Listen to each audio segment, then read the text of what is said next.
আমি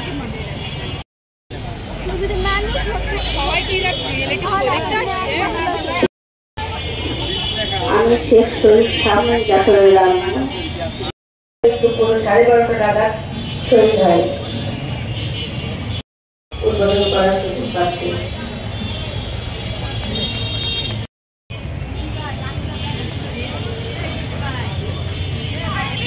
মোরা বাদানি জন্মসালী চিত্তমুক্ত সদর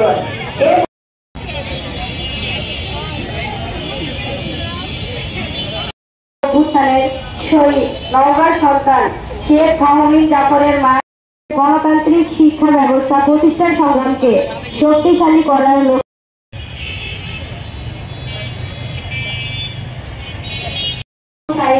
নওগাঁর সন্তান শেখ ফাহমিদ জাফর সহ সকল শহীদদের স্মরণের প্রতি শ্রদ্ধা জানিয়ে 1 মিনিট আমরা নীরবতা পালন করব। সবাই যখন শিক্ষাটা রাষ্ট্রীয় দায়িত্ব হিসেবে প্রতিষ্ঠিত হবে, সার্বজনীন সেকুলার বিজ্ঞান ভিত্তিক ও একই ধারার শিক্ষা ব্যবস্থা প্রতিষ্ঠিত হবে। আজকে আমাদের সমাবেশের মাধ্যমে আমরা এই বর্তমান শিক্ষা